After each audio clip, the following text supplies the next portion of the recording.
Hello friends, आज हम history of modern India का 4th चैप्टर स्टार्ट करेंगे जो है the structure of the government and the economic policies of the British empire in India.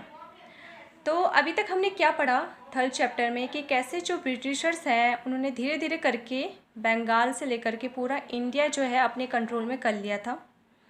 आज के चैप्टर में हम ये देखेंगे कि किस तरह से उस टाइम पे जो गवर्नमेंट है उसका स्ट्रक्चर कैसा था और किस टाइप का यहाँ पे मार्केटिंग, कॉमर्शियल पॉलिसीज़, ये सारी चीज़ें हम इस वीडियो में पढ़ेंगे। तो चलिए स्टार्ट करते हैं। तो सबसे पहले आता है the structure of the government. अब देखो, जब इन्होंने बंगाल में क्या है काफ़ी सारे बैटल हुए, battle of Plassey, battle of Buxar. तो इसके बाद 1772 में क्या हुआ, इन्होंने डुअल गवर्नमेंटशिप रखी थी जिसमें एक तरफ से इनडायरेक्टली मिलिट्री अफेयर्स संभालते थे और एक तरफ से ये क्या कर रहे थे, जो रेवेन्यू सिस्टम है या फिर एडमिनिस्ट्रेशन है पूरा वो संभाल रहे थे। अब इन्होंने ये चीज़ें जो है ख़त्म कर दी। अब ये डायरेक्टली जो है कंपनी अपने सर्वेंट्स को यहाँ पे इन्होंने डिप्लॉय करना स्टार्ट कर दिया।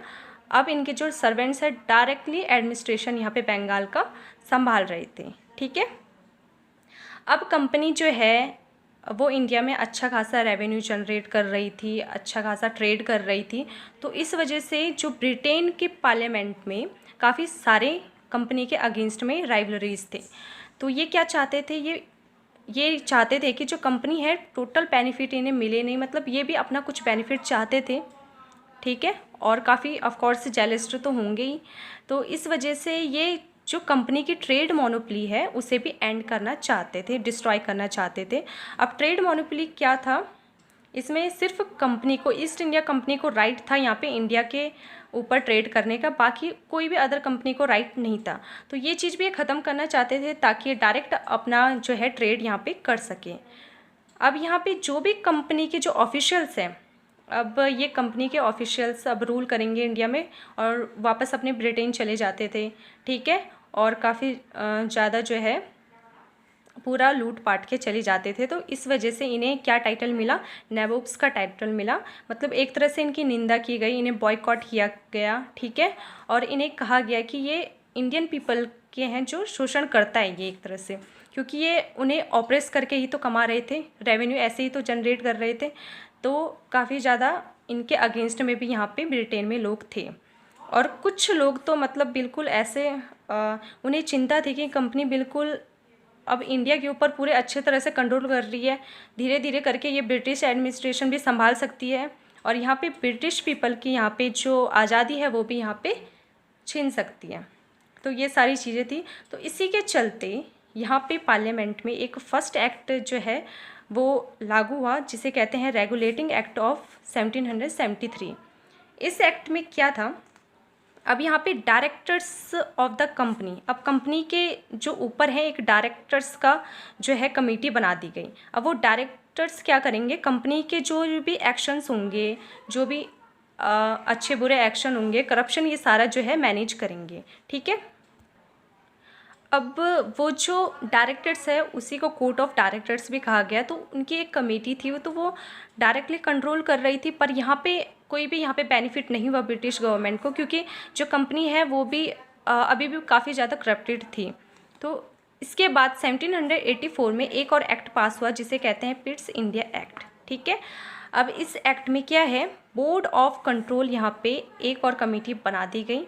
अब ये बोर्ड ऑफ कंट्रोल डायरेक्टली क्या करेंगे, कोर्ट ऑफ डायरेक्टर्स को भी मैनेज करेंगे और गवर्नमेंट ऑफ इंडिया उस टाइम पे जो ब्रिटिशर्स थे उन्हें भी जो है मैनेज करेंगी। इस बोर्ड ऑफ कंट्रोल में डायरेक्ट जो टोटल कमिश्नर्स थे 6 थे। अब ये जो है डायरेक्टली बोर्ड ऑफ कंट्रोल के अंदर जो है कंपनी रूल कर रही थी, पर यहाँ पे कंपनी की जो मोनोपोली थी वो अभी भी कंपनी के पास थी। उनका हक जो था चाइनीज़ ट्रेड करने का या फिर इंडिया के ऊपर ट्रेड करने का, वो भी अभी भी उनके पास था। इसी के बाद एक चार्टर एक्ट आता है 1813 में।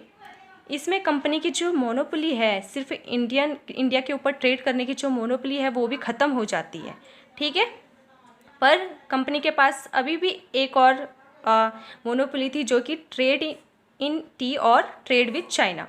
चाइना के साथ ये ट्रेड कर सकते थे, और जो टी का व्यापार है ये भी इन्हें राइट था कि सिर्फ ये कंपनी को राइट था, पर ये भी इनसे बाद में छिन जाती है। चार्टर एक्ट ऑफ 1833 आता है, इसमें कंपनी की जितनी भी मोनोपोली थी, ट्रेड विद चाइना हो या फिर टी ट्रेड हो, सारी ख़त्म हो जाती है। इसके बाद अब कोई भी आके यहाँ पे इंडिया में ट्रेड कर सकता है, चाइना के साथ ट्रेड कर सकता है, टी का व्यापार यहाँ पे कर सकता है। अब हम देखते हैं कि इकोनॉमिक पॉलिसीज़ कैसी थी, कॉमर्शियल पॉलिसीज़ कैसी थी इंडिया में उस टाइम पे। 1757 टू 1857 की बात हो रही है, तो इस टाइम पे कैसी मार्केटिंग थी, कैसी ट्रेडिंग थी, ये सारी चीज़ें देखते हैं। अब स्टार्टिंग में तो इंडियन जो टेक्सटाइल्स है वो काफ़ी अच्छा, और स्पाइसेस यहाँ काफ़ी अच्छा फेमस थी ऑल ओवर द वर्ल्ड में, ठीक है। इसके चलते क्या है, ब्रिटिश जो मैन्युफैक्चरर्स थे अब वो तो जेलस होंगे, क्योंकि उनका बेनिफिट यहाँ पे नहीं हो रहा था, क्योंकि इंडियन टेक्सटाइल्स क्या है पूरे ब्रिटेन में यहाँ पे फैल चुकी थी।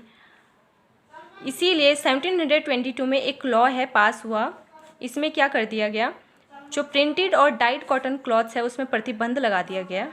अब यहाँ पे इंडियन टेक्सटाइल्स जो है अब लोग कम यूज़ करेंगे, पर फिर भी यहाँ पे इंडियन जो सिल्क है और कॉटन टेक्सटाइल्स है वो फिर भी उनकी मार्केटिंग जो है वो अच्छी चल रही थी फॉरेन में, ओके। पर यहाँ पे middle of the 18th century में क्या होता है, इंग्लिश जो टेक्सटाइल इंडस्ट्री है काफ़ी अच्छा डेवलप करती है, और यहाँ पे एडवांस टेक्नोलॉजी का यूज़ होना स्टार्ट हो जाता है। तो यहीं से क्या है, middle of the 18th century से ब्रिटेन में इंडस्ट्रियल रेवोल्यूशन यहाँ पे स्टार्ट हो जाएगा। उस टाइम पे middle of the 18th century में बैटल ऑफ प्लासी हुई थी इंडिया में। अब बंगाल का जो पॉलिटिकली यहाँ पे कंपनी जो है बंगाल में कंट्रोल कर रही थी, और ये बंगाल के जो वीवर्स हैं इन्हें किस तरह से यहाँ पे फोर्स किया जाता था अपने जो प्रोडक्ट्स हैं उन्हें चीप प्राइस में बेचने के लिए। तो यहाँ पे वीवर्स अपने जो भी प्रोडक्ट्स हैं वो काफ़ी चीप रेट में जो है कंपनी को बेचते थे।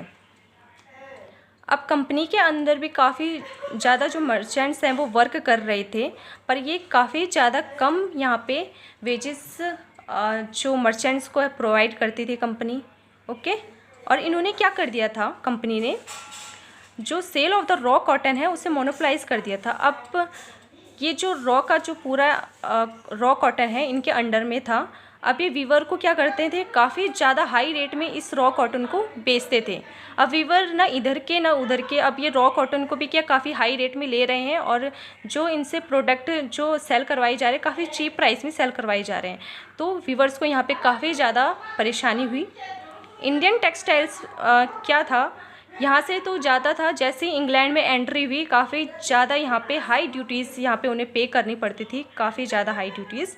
तो यहाँ पे ये इंडियन मर्चेंट्स को पूरी तरह से जो कंपनी ने है पूरी तरह से यहाँ पे दबा दिया था। अब जैसे मैंने कि आपको बताया कि first few decades of the 19th century में जो ब्रिटिश इंडस्ट्री है काफ़ी ज़्यादा एक्सपेंड करने लगी, और काफ़ी मॉडर्नाइज वे में यहाँ पे मशीन्स डेवलप होने लगी, ठीक है। अब इसका जो डेवलपमेंट के जो फैक्टर्स हैं जिन्होंने इन्हें हेल्प किया, इस इंडस्ट्री को, इंडस्ट्रियल रेवोल्यूशन जो ब्रिटेन में आया उसे किन किन फैक्टर्स ने हेल्प किया, तो देखते हैं।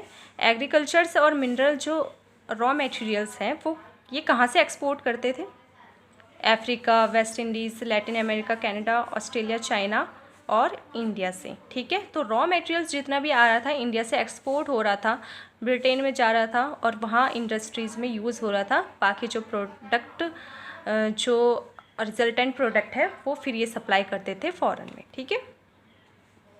अब यहाँ पे ये जितना भी जो एक कमाई कर रहे थे ना, ये अदर इन कंट्रीज़ से ही कर रहे थे। जैसे इन्वेस्टमेंट ये करते थे,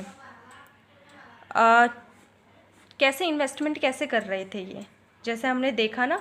अब बंगाल में क्या करते थे ये कि पूरा जो रेवेन्यू कलेक्ट कर रहे हैं उसी से ये इंडियन गुड्स खरीद रहे हैं, फिर उन्हें सप्लाई कर रहे हैं। तो इस तरह से इन्वेस्टमेंट करते थे और पूरा जो मनी है यहाँ से एक्यूमुलेट करके फ़ौरन यहाँ पे भिजवा देते थे।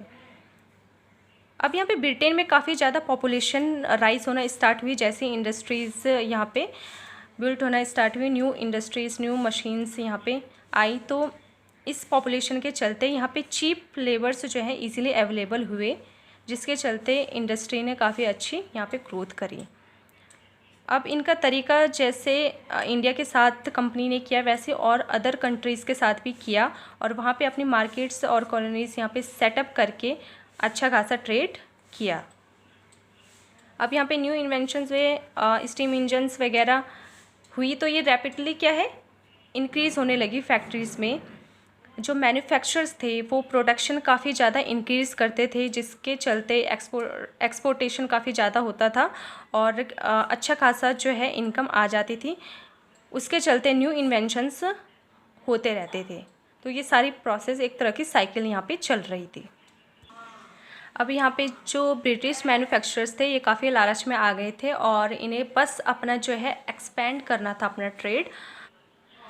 1769 में जो कंपनी है एक लॉ से बंधी हुई थी, जिसमें कि उन्हें हर जो साल में है 3,80,000 यहाँ पे डॉलर एवरी ईयर जो ब्रिटिश मैन्युफैक्चरर्स हैं उन्हें देना पड़ता था। ठीक है। और यहाँ पे ब्रिटेन जो कॉटन गुड्स है वो काफ़ी ज़्यादा एक्सपोर्ट्स होने लगी ईस्टर्न साइड में, क्योंकि अब इंडस्ट्रियल रेवोल्यूशन आ गया था। इंडस्ट्रीज़ काफ़ी ज़्यादा तेज़ी से प्रोडक्शन यहाँ पे सप्लाई कर रही थी फॉरेन में। यहाँ पे देखो इंक्रीज़ देखो $156 इन 1794 में था और यहाँ पे ये 1,10,000 हो गया 1813 में। तो इतना कॉस्ट ऑफ गुड्स ये क्या है सप्लाई करने लगे।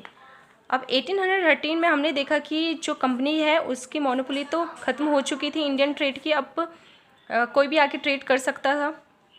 इस वजह से यहाँ पे काफ़ी ज़्यादा जो है एक्सपोर्ट होने लगा ब्रिटिश गुड्स का। अब यहाँ पे जो ब्रिटिश गुड्स आता था इंडिया में उसमें कोई भी यहाँ पे टैरिफ रेट्स नहीं था, कोई भी टैक्स यहाँ पे इंडियन पीपल को पे नहीं करना पड़ता था। अब इस वजह से क्या है फॉरेन जो कॉटन गुड्स है काफ़ी ज़्यादा इंक्रीज़ होने लगे। 1813 में ये 1,10,000 था और वहीं 1856 में यहाँ पे 63 लाख तक यहाँ पे कॉस्ट ऑफ गुड्स पहुँच चुकी थी। अब देखो मैंने जैसे बताया कि ब्रिटिश गुड्स जैसे इंडिया में एंटर होता था तो यहाँ पे कोई भी टैक्स इन्हें पे नहीं करना पड़ता था। वहीं पे जैसे इंडियन प्रोडक्ट्स क्या है बाहर जो ब्रिटेन में एंट्री होती थी वहाँ पे उन प्रोडक्ट्स में काफ़ी ज़्यादा जो है हैवी इंपोर्ट ड्यूटीज़ यहाँ पे लगाई जाती थी। यहाँ तक कि ये मतलब 400% ज़्यादा जो है उस गुड्स के 400% ज़्यादा यहाँ पे जो टैक्स है उन्हें पे करना पड़ता था। तो यहाँ पे इंडियन जो एक्सपोर्ट्स है तो फॉरेन कंट्रीज़ यहाँ पे गिर चुकी थी। अब इंडियन पीपल क्या कर रहे थे ज़्यादा ले रहे थे और एक्सपोर्ट जो है कम कर रहे थे। और इंडियन जो पीपल है उन्हें क्या है फोर्स किया जाता था कि रॉ मटेरियल्स वो अब एक्सपोर्ट करें, जैसे रॉ कॉटन हो गया, सिल्क हो गया, प्लांटेशन प्रोडक्ट्स हो गया, इंडिगो, एंटी। अब क्या कर रही थी इंडिया, पूरा जो इंडियन मर्चेंट्स हैं वो रॉ मटेरियल्स सप्लाई करते थे बाहर और जो भी प्रोडक्ट बन के आता था वो इंपोर्ट करते थे। अब 1813 में इंडिया क्या बन चुका था, एक तरह से कंज्यूमर बन चुका था ब्रिटिश मैन्युफैक्चरर्स का और एक सप्लायर बन चुका था रॉ मटेरियल्स का।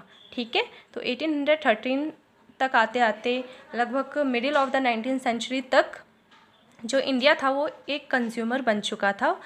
जो फॉरेन गुड्स का है ब्रिटेन का जितना भी गुड्स आ रहा है उनका कंज्यूमर बन चुका था और सिर्फ रॉ मटेरियल्स ही यहाँ पे सप्लाई कर रहा था।